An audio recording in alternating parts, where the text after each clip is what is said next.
Hello दोस्तों, स्वागत है आपके इस वीडियो में। आज मैं आपको पढ़ाने वाला हूँ त्रिकोणमिति क्लास 10th के चैप्टर नंबर 8 से संबंधित एग्जाम में बहुत ही महत्वपूर्ण सवाल पूछा जाता है, जो कि आपके मान निकालने से संबंधित एग्जाम में अधिकतर सवाल आता है। तो उन सभी सवालों को कैसे बनाया जाता है, किस तरह से उसको बनाएंगे, उसको ट्रिक और टेक्निक हम दोनों आपको बताने वाले हैं। तो वीडियो को अंत तक देखिएगा और चैनल पर नया तो चैनल को सब्सक्राइब करिए और बेल आइकन बटन को प्रेस कीजिए ताकि इसी तरह का नॉलेजेबल वीडियो आप तक जल्द से जल्द पहुंच सके।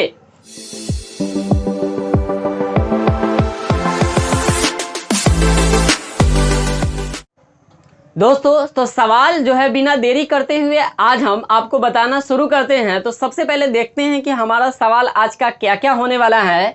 तो दिया है सवाल में कि निम्नलिखित का मान निकालिए। आपको एग्जाम में इसी तरह हूबहू सवाल आपको पूछेगा कि निम्नलिखित का मान निकालिए। इसमें आपको कोई भी मान आपको दे देगा, जिसमें हम दो आपको क्वेश्चन का आज रखे हैं। जिसमें पहला है sin 60 cos 30 plus sin 30 cos 60 का मान निकालना है। दूसरा 2 tan square 45 plus cos square 30 minus sin square 60। ये दोनों सवाल या तो आपको सब्जेक्टिव मतलब 2 नंबर में भी आपको पूछा जाता है, और कभी कभी यही सेम सवाल हूबहू आपको ऑब्जेक्टिव में भी पूछ दिया जाता है। तो अगर इन सभी सवालों को सही ढंग से पढ़े रहिएगा तो वहां पे आपको ऑप्शन देखते ही उसका आंसर आपको मालूम चला जाएगा। तो चलिए शुरू करते हैं, देखते हैं आज का सवाल ये वाला हम बना के आपको बताते हैं। इसको बनाने का तरीका क्या है। तो देखिए, इस सवालों को बनाने के लिए आपको त्रिकोणमिति अनुपात का मान जो है आपको याद होना 0 से 90 डिग्री बहुत जरूरी है। अगर इस पे आधारित हमारे चैनल पे आपका वीडियो भी मिल जाएगा, उसका लिंक आपको डिस्क्रिप्शन में दे दिया जाएगा। आप उस वीडियो को जाकर अच्छी तरह से देख सकते हैं। तो आज इस सवाल को कैसे बनाएंगे, तो देखिए sin 60 cos 30 plus sin 30 cos 60 का मान निकालना है। आपको इसमें जो जहां जितना डिग्री का कहेगा उतना मान आपको आसानी से बस समझ के रखते चला जाना है। जैसे sin 60 का मान आपको पता होगा √3/2। यहाँ कोई चिन्ह नहीं है, इसका मतलब गुना चिन्ह देना है। cos 30 का मान भी होता है √3/2। जैसा कि बगल में आप त्रिकोणमिति अनुपात का सारणी देख सकते हैं, तो √3/2 हो गया। फिर प्लस sin 30 का मान होता है 1/2, फिर प्लस इंटू यहाँ पे आपका कोई चिन्ह नहीं है मतलब गुना का होगा, और cos 60 का मान भी होता है 1/2।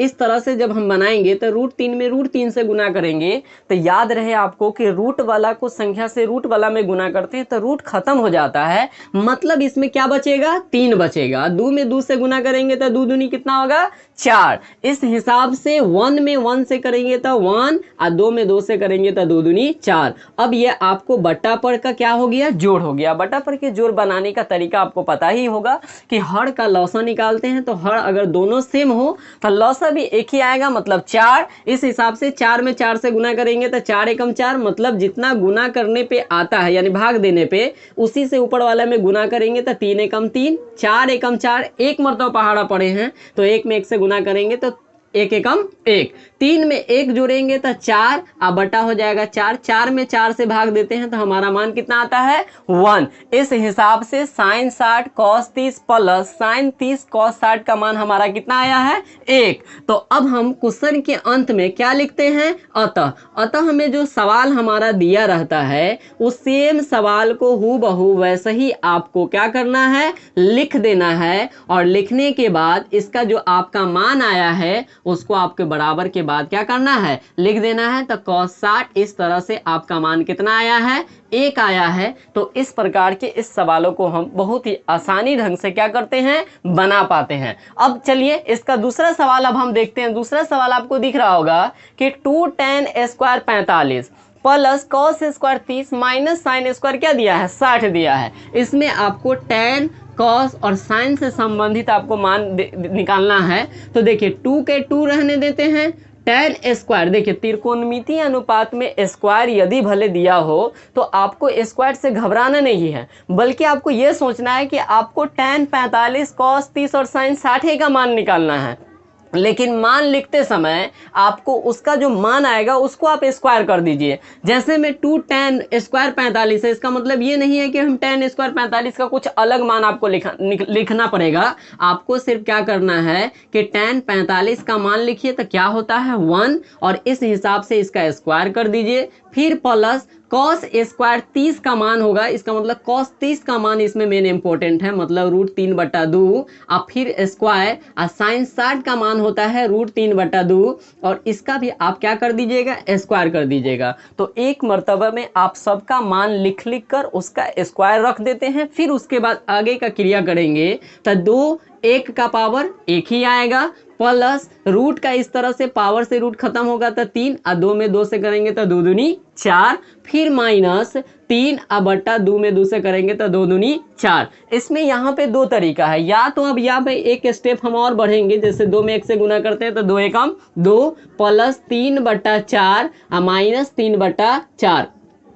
एक ये तरीका है कि आप इस सभी का बटा पर के जोड़ और घटाव कर सकते हैं, या उतना भी अगर आप नहीं कर सकते हैं तो आपको एक चीज़ बस ट्रिक समझ लीजिए, ये बेसिक नॉलेज है कि अगर एक ही संख्या एक प्लस में हो और एक क्या चीज़ में हो, माइनस में, तो इस तरह के सभी सवालों को हम क्या कर सकते हैं, एक दूसरे को मान को काट सकते हैं, मतलब वो घट जाता है। यानी 3/4 में से 3/4 गया तो कुछ नहीं बचेगा, यानी 0 बचेगा और 0 में 2 जोड़ेंगे तो इसका मान भी कितना आ जाएगा, 2। तो इस तरह से इसका मान हमारा कितना आया है, 2। अब इस सवालों के लिए हम लास्ट में क्या लिखते हैं, अतः क्या है, तो 2 tan square 45 degree plus cos square 30 degree और माइनस साइन स्क्वायर 60 डिग्री, इस तरह से इसका मान कितना आया है, 2। तो ये वाला सवालों को भी आप अब आसानी से इस तरह से एग्जाम में यदि आए तो आप उसको सही ढंग से बनाएंगे तो सही ढंग से आपको पूरा में पूरा नंबर मिलेगा।